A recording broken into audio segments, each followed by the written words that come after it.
Okay, Steven, here we go. You ready, bro? We've got 10. I want 15 actually. Let's go 15 pushes all the way down, okay? And I'm gonna hand you the kettlebells and then we're gonna do our punches, our presses, side delt raise. Got it? Superset it.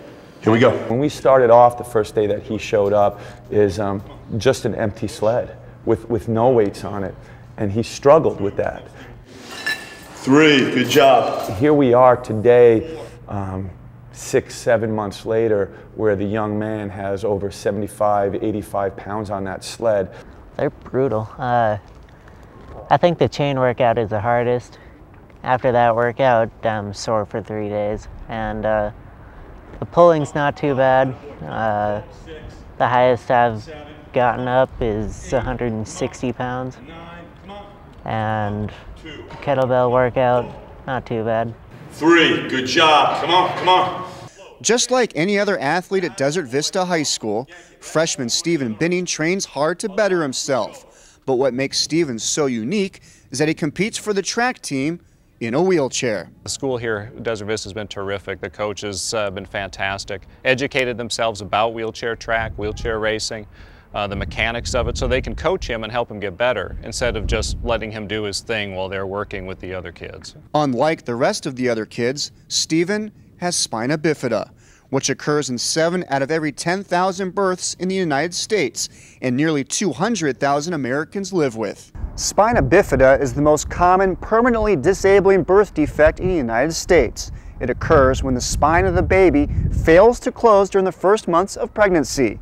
The effect is different on each person and there is no known cause. Stephen had an abnormality in utero. Nerves grew out of a hole in his spine as he was developing. They didn't go down where they were supposed to go, and so he has no nerve function in his lower extremities. And he had a surgery right after he was born to correct that, and so the function that he has now will likely be the function that he has for the rest of his life.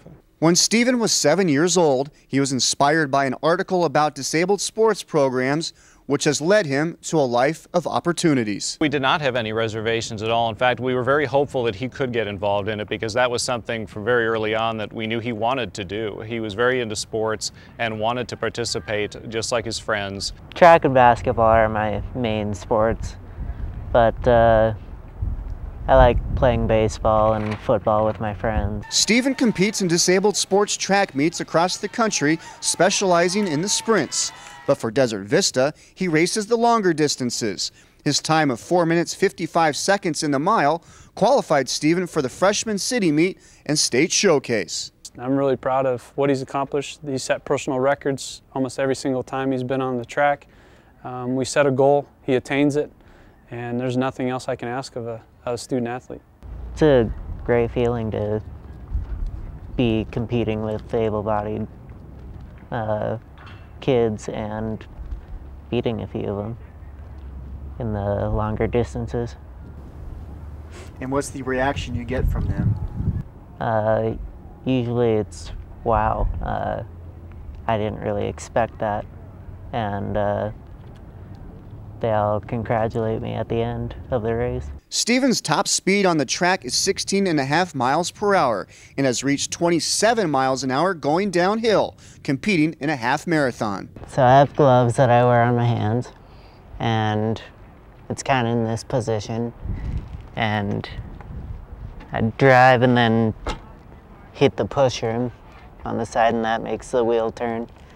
And on the turns, I just hit this and the wheel tilts a little bit, so it compensates the turn, and then when I want to go straight again, just hit it back. The wheels are made of carbon fiber, and the frame itself is aluminum, and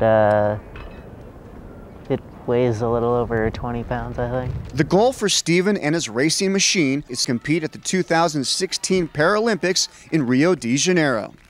You take that kid's heart, soul, and mental fortitude, intestinal guts, you know, and you put it into another person who's capable or a professional athlete, you've got a cyborg.